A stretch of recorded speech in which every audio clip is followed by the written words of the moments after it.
welcome to the Careers in the Cloud podcast, the podcast where we talk to people just like you who are doing super interesting things in the ecosystem. Thanks for everybody who listens, who subscribes, who returns to listen every month. This month, it's something we've been talking about for a long time, and apologies, we're a bit late with it. It's Veterans Day and Remembrance Day was a couple weeks ago, but you should be seeing this before the end of November. Really, really important podcast with a really good friend of ours who we've worked with a good few times now. Tom Payne, welcome. Tommy Payne. Thanks, guys. I've been waiting for this one, Tom. I've been waiting for this. I've not been on the Careers in the Cloud episodes for the last couple of weeks. Okay. I said to Mal, this is the one. I've been waiting for the comeback. Well, it is an incredibly special one, right? Because I mean, for us, especially Tom, because you're from the States, you moved to Europe, you've had like a lifetime in both sides of the pond, you can say, and you have you're a veteran essentially. When we think of veterans, specifically veterans in the ecosystem, at least our team anyway, we think of you. You're like our first guy. So getting some perspective on kind of how that journey has been, where you are now, and everything in between is really what today's all about. So maybe if you want to kick us off, just give us like a quick gist on your military service. When did you start, the nature of it, and what made you want to enroll in the military at that time? Mal, before we go into it, because Tommy's got a great story, man. Honestly, it's an amazing story. I really want to say cheers. I think it's only right, because if there's one thing you've got to know about Tom at the end of it, he's not just a Salesforce whiz, a very experienced man. He's a whiskey connoisseur, and this is I think it's only fitting that we put a cheers up in the air with this one, because genuinely great guy and big inspiration. So cheers, guys. Yeah. Cheers. One thing we'd have to take care of though, Henry, we're going to have to get you a nosing glass. I know. I feel like I'm really like letting the side out with this. It looks like a kid's cup, like when the kid's in the high chair. Yeah, he's like a Dixie cup kind of thing, right? Hey, you can crack the jokes on me later, but honestly, Tom, to have you here, like Mal said, having known you for the years we have in Salesforce, what you've accomplished, not just professionally, but as a person, how cool you are as well. It was only natural to bring you on this. So look, like Mal said, let the world know, if they don't know already, outside of maybe America and Germany, who you are, and give us a little intro on the famous Tom Payne. Thank you. First of all, I want to thank you both for having the opportunity to talk to you about a couple of things that are near and dear to my heart, not just the Salesforce ecosystem, but as a U.S. citizen, I was born and raised in the state of California. I went to school there. I went to college there. And after 2 years at UCLA, studying music and psychology as a major and a minor, I ran out of money, as that often happened a lot of times. And being a white Caucasian male whose father earned a specific amount of money, there were no grants. There were, nothing that would help me further my education monetarily. So at that point, I wasn't much of a nationalist. However, I did, understand what our country was going through. And at this point, it was an opportunity to be able to go and join the U.S. military, which I did. I joined the U.S. Army in 1983 and went through quite an extensive training period. First of all, basic training, obviously 3 months lockdown, no women, no beer, no booze. So that was kind of tough. But to be honest with you, I lost 30 pounds within that stretch, which I've all got back on me now. So I'm not going to stand up here. That's Salesforce COVID weight, right? But man, you must have been in great shape then at that time. Was it because of the demands in the army at that time and how physical? Yeah, physically it's excruciating. I mean, you get to situations, obviously you've probably seen a video or something like that of basic training, where individuals will be in the push-up position and they'll leave them there for half an hour. So you get this big puddle under your face where you keep sweating, and it's more or less designed to kind of break you. They get a lot of young, cocky people that come in that don't really respect authority. So it's the same for everyone who goes in. But to keep a long story short, I enjoyed it immensely, physically very, very demanding. And once I finished my signal school or my basic training at Fort Jackson in South Carolina, I moved on to the U.S. Army Signal School, which basically put me in a position to become a satellite communications specialist responsible for NATO nuclear networks on a global basis. Well, let me give you a little background on that. Basically, what it means is if Washington, somebody was to push the button, we would transfer the nuclear ordnance codes and the orders to utilize nuclear force on a global basis via satellite networks. So that was basically my military occupational skill, but I was fortunate enough to also go through air assault, which is repelling out of helicopters, which was Morse code, which did-it, da-da-da, did-it, da-da-da, those types of things. So I had some extensive training. And as a matter of fact, my first duty station was Europe. Normally, when you join the U.S. military, depending upon what your active versus your passive periods are, I did a 4-year active and a 2-year passive. So that mean I had to do an overseas tour. My first wish was actually Hawaii, but Tom's like, you know what? I think I'll choose Hawaii because they need me out there. But where did you get sent to in Europe? Was it? Did you get a chance to go to England though, or was it straight to Germany? Military. I spent all of my military career in Germany. I came to the 21st Replacement Center in Frankfurt at Rhein-Main Airport and was shipped to Gießen. And that's where I reside today, to be honest with you. What can I say? I fell in love with a German girl. Actually, 2 of them. I've been married 3 times. But I've been here ever since. After leaving the U.S. military, I went back and relatively quickly realized that with my American associate's degree, I'm not going to get much traction in this country. So what I did is I went back and did a computer science degree based on the German university system. And I've been in the IT industry ever since. That was a huge transition, because that's where I was asking Mao and yourself before as well when we were off camera. When was it for you after the army? It was that period. So when you had that degree in computer science, did you then fall into Salesforce? I mean, how did Salesforce come into your world? And completely, where did that start?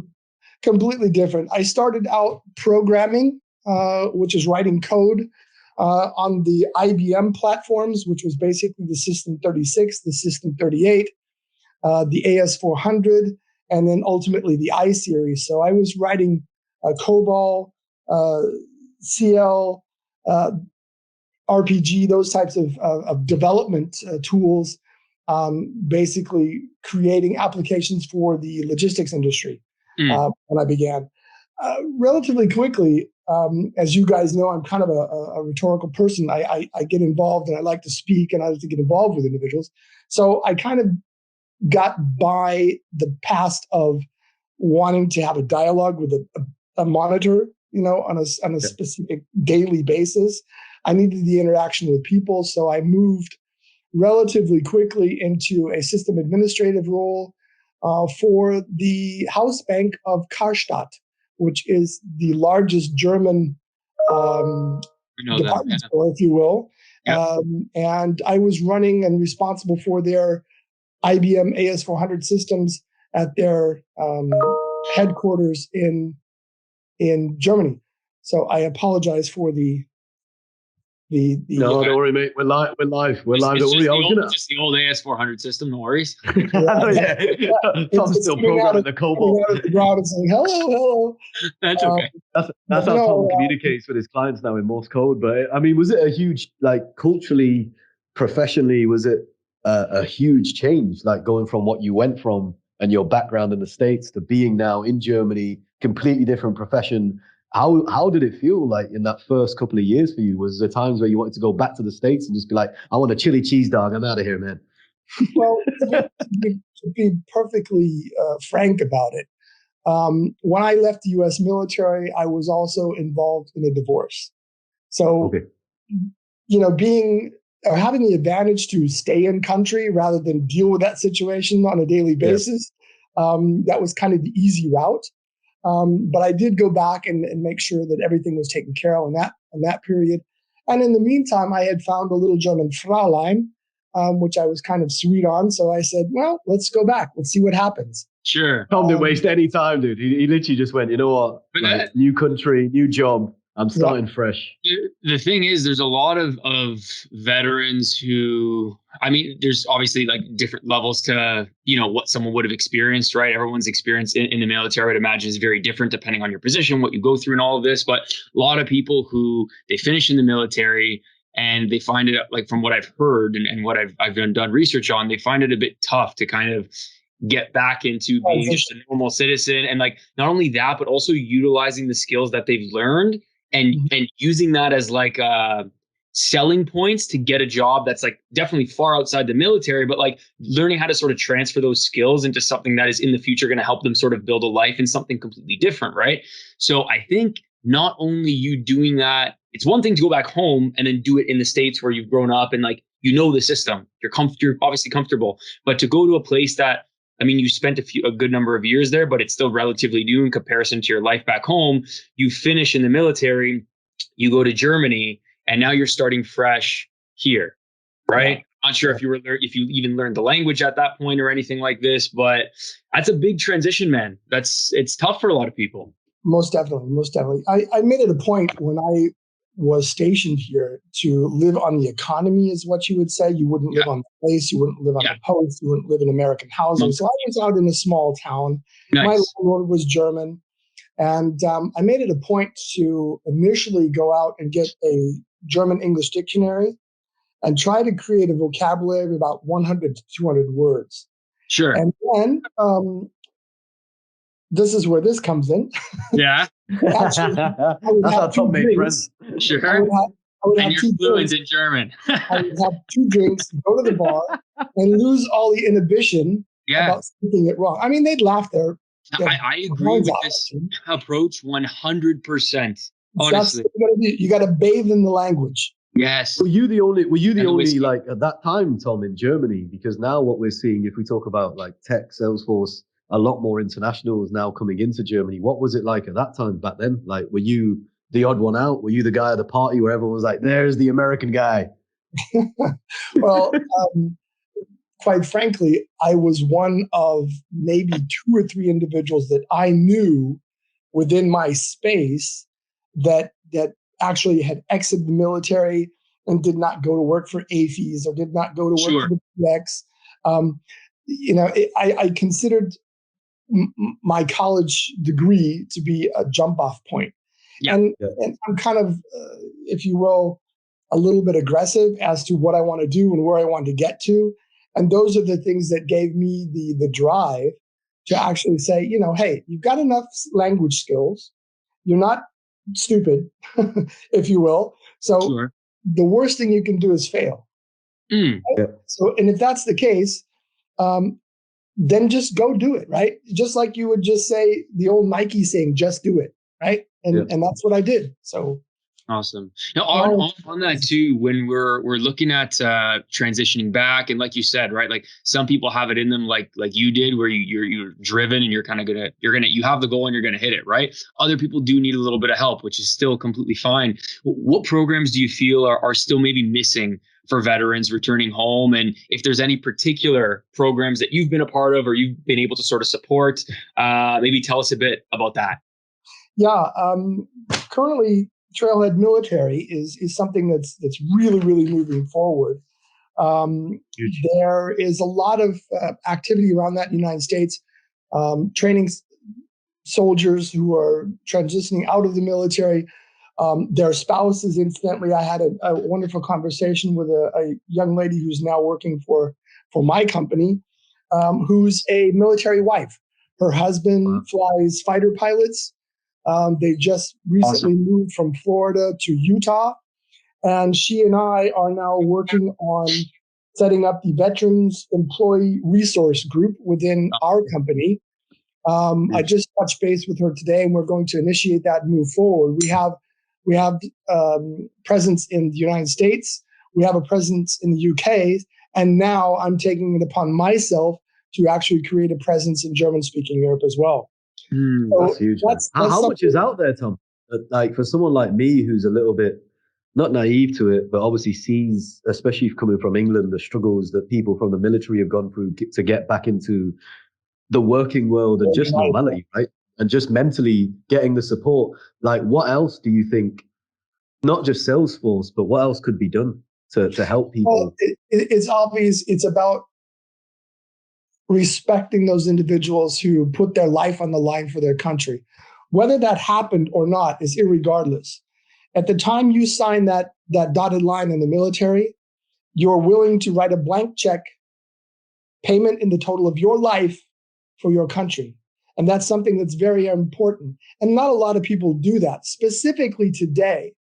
In retrospect, when I joined the military, there was no conflict in the world at that point. So at that point, it was an opportunity to also create funds to go back to work or go back to school and get a degree, or use the GI Bill and get a degree. But those individuals that are doing this today, they know that there's a possibility they're here today, Afghanistan tomorrow, here today, Kabul tomorrow. And that takes a special breed of individual to sign up for that. It's not only intestinal fortitude, it's mental fortitude that's important at that point, and it's the will to serve their country, whatever that country may be. I mean, I'm speaking of Iran, I'm speaking of India, whatever the case may be, the Brits. I have a couple of close friends who were in the special forces in the British Army, that were in Grenada, that actually saw action, that were injured, that were wounded. So at this point, for me, it's a really, really big point to give back to an organization that helped me in a period where I transitioned from not having any money to go to school to be able to build my future on the basis of what I learned as a result of that savings program that I received. Huge. It was a huge moment. That was a turning point. And I think for you giving back, it's only going to encourage more. I think me and Mao have seen it a lot more now, where there are different organizations that are trying to help, whether it's veterans, people from the military. We saw now, refugees who are coming into different countries that are now getting support. But I think it's people like yourself who are doing it and trying to make that difference and leading by example by showing that it can be done, no matter how hard it might seem from what they've come from or what they've been through. Yeah. Well, typically, anyone who's gone through a military career, there's an accruing program where you start out as a private and then you end up whatever your case may be, or you take an officer's road to fruition and you become a second lieutenant and then move up the ranks as well. But there are categorical things that every soldier has a common understanding of when he leaves the military or while he's in the military. It's respect for whoever the case may be. It is the undying will to move forward, succeed, and drive through problems to get to a result. And those are qualities that obviously, let's face it, guys, if you've got people in a workforce that are willing to learn, to fail, to learn from their mistakes, and keep driving on towards a common goal, what better you can have? The best team players and the best mentality. Right? These people have perseverance, they have longevity, they understand what the mission is, and that's what I see behind the military portion of what Salesforce is doing as a fantastic opportunity for all of those individuals. Like I said, it's very important for me to maintain this, irregardless of what country you're in. It's not just the US, it's not Canada, it's not Germany. It's a worldwide thing that we need to push. Can you That's just the message that you want to get out. I was going to say Mission 22. I see it on your shirt. Maybe can you show us that and just give us a little bit about kind of the story behind Mission 22 and your experience with them? Okay, I'll try to do this without getting wet eyes. The last time I did this, I had an interview prior to my event that I pushed off at Salesforce Dreamforce in 2018. We had an event where we gave all of the proceeds that we accrued to Mission 22. Mission 22, basically by design, the name, it's a mission and there's 22. I'm not sure if you're aware of this, but 22 US soldiers died today on a daily basis because of the effects of PTSD. So what we have is a mental illness problem for individuals that were in the military, saw combat, had terrible situations. I've known quite a few individuals in that space that have gone on cleanup missions, and I won't get into the details of that, but I think you can let your imagination flow what a cleanup mission basically means after combatants have gone through an area and relinquished that area, and the follow-up troops come through and basically clean up whatever's left. I'll leave that to your imagination. And those are horrifying pictures that people carry around on a daily basis. And this causes them, obviously mentally, to have issues with that. They feel like they're being followed a lot of the time. They're unable to adjust to a civilian life where people are actually trying to interact with them, and they're basically blocking because they're used to this combatant situation. So Mission 22 has made it their goal and their mission to offer support not only in programs, but in networks and communication to those individuals who are seeking it. Currently, Mission 22 is an American-based organization to which I'm also an ambassador. And I'm also in this country an ambassador as well. And we are looking at opportunities to move that forward. I've also been talking to other companies such as yourself who are in the recruitment space that are considering offering cohorts as far as studying is concerned, getting Salesforce certifications and those types of things. So it's kind of a big picture type of thing. But there's a lot of individuals who weren't as fortunate as I was to not see combat. And as a result, they have problems in their civilian life. And a lot of them end up taking their own lives. And that's a tragedy. And I don't think any country in the world can sit around and allow that to happen to those individuals who were willing to give their life for the freedoms and the way of life that those of us civilians now have.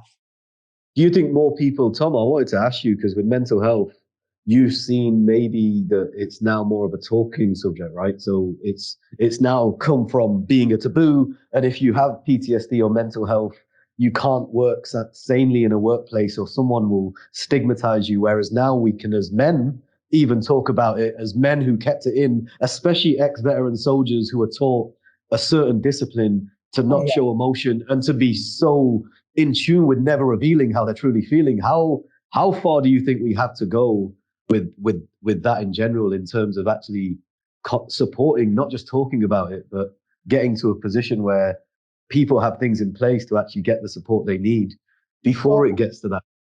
Yeah, I understand what you're asking.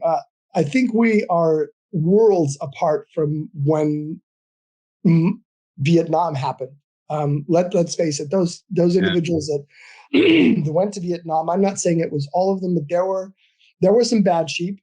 But there were also individuals who came back minus a leg, minus an arm, minus the half of their face, in support of their country. Now, obviously, you might not agree with the political situation that was happening at that point. Why were we in Vietnam? Why were we in these conflicts? But at that point, when I joined the military, we were answering for a politics that was made 30, 40 years before I even thought of joining the military. So it's a fine line. And these individuals need the support of not only an infrastructure, but a general public that understands what they've gone through and what they were willing to sacrifice. Now, as a parallel, let's talk about the LGBTQ community. Those individuals are having the same discriminations. The Black community, the Hispanic community, the Arabic community. It's not just, a thing where some people are picked out. Minorities as a whole are experiencing these types of issues. Excuse me. And we as a nation need. I'm not saying nation as in the U.S. Yeah. Nation Humanity is humanity. There you go. That's what I was looking for. I think we owe it to these people to give them the opportunities that we had.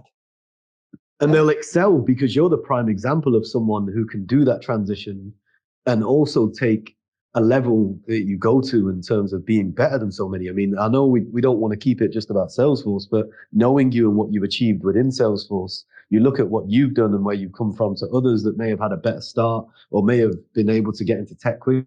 And it shows that with those disciplines that you've taken, you can excel in another career like Salesforce and be it's what better. Tom's saying, right? Like the understanding and like empathy. Like obviously, if you've never been through that, you're never going to fully understand exactly what someone went through. But you can go above and beyond to really empathize and understand what someone would have gone through, so you can better understand how to make a program for a softer landing, for example. So if you look at Salesforce's program, sure, right? That's clearly a program that has been successful in bringing a lot of veterans back into a workplace where they can finally enjoy the life, right? That they've, a lot of them have had to fight for. So like I've been saying, there's some interesting, vantage points of that. Hiring a soldier, whether that be, like I said, whatever country that may be, but you have a disciplined individual who understands the chain of command. He understands how things move forward. He understands how to reach goals.